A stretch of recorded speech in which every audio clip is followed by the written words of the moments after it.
vous. Et si vous étiez à l'écoute d'Europe 1 il y a quelques minutes, nous parlions évidemment de cet influenceur algérien surnommé Doualem qui avait été expulsé vers l'Algérie hier. Finalement, il a été renvoyé vers la France dans la soirée. Et on a entendu une première fois tout à l'heure Bruno Retailleau. Et moi, je m'interrogeais, je me disais pourquoi les policiers français ne l'ont-ils pas laissé sur le sol algérien puisque cet homme précisément est algérien. Eh bien, écoutez ce qu'a dit Bruno Retailleau. C'est absolument inacceptable. Inacceptable. Les deux policiers qui escortaient dans l'avion cet influenceur sont descendus de l'avion.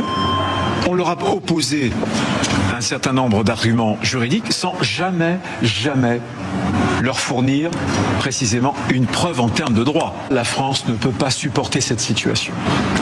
Et je pense que, en gardant notre sang-froid, mais notre détermination à défendre nos intérêts, qu'on doit désormais évaluer tous les moyens qui sont à notre disposition. Je dis bien tous les moyens qui sont à notre disposition vis-à-vis de l'Algérie. Vous envisagez des sanctions, ça veut dire quoi concrètement ? Il y a un éventail de possibilités que je ne détaillerai pas ici, qui doivent être étudiées au plus haut niveau, bien sûr, gouvernement et président de la République. Mais je pense que là, l'Algérie est en train de franchir un cap.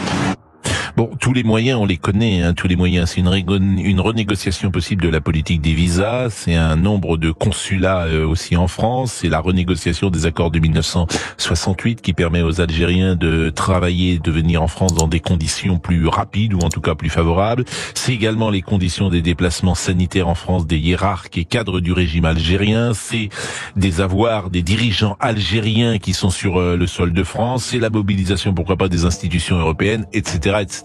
Il se trouve que dans ce studio, Georges Fenech est entré avec Philippe Val et vous êtes venus, messieurs, pour nous parler d'une semaine particulière que nous vivons, les 10 ans de l'attentat de Charlie Hebdo. Mais peut-être sur ce sujet, avez-vous une réaction à avoir et conclure le sujet que nous avons abordé dans la première heure. Et je pense évidemment à l'ancien magistrat que vous êtes, Georges Fenech. D'abord, je me félicite de la fermeté et de la réaction du ministre de l'Intérieur.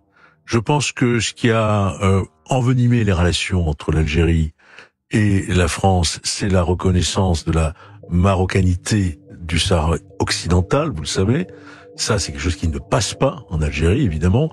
Et l'arrestation arbitraire de Boualem Sansal n'est que finalement une réponse inacceptable aussi, inhumaine, d'emprisonner, de faire un prisonnier politique, un écrivain franco-algérien qui est Boualem Sansal, que nous connaissons bien, Philippe et moi d'ailleurs, et nous nous battons aussi pour lui.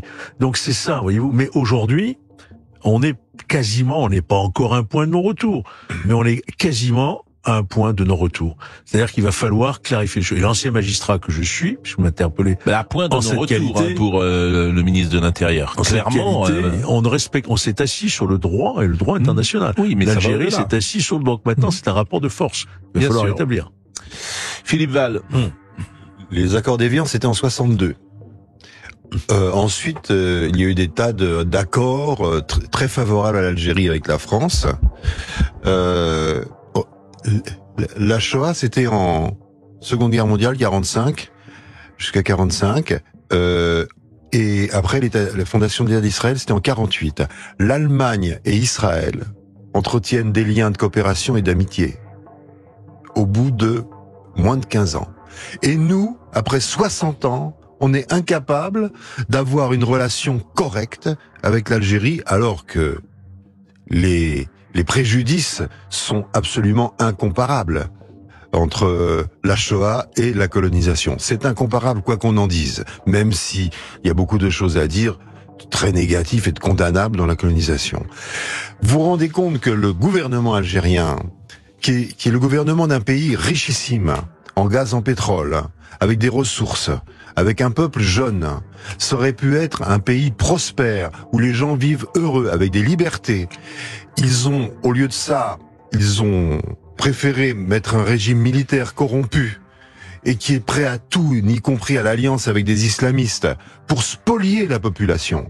Et puis, qu'est-ce qui fait qu'ils sont encore au pouvoir? Qu'est-ce qui soude les Algériens auprès à leur pouvoir, c'est la haine de la France. Ça n'est que la haine de la France. Ils ne tiennent que sur la haine de la France.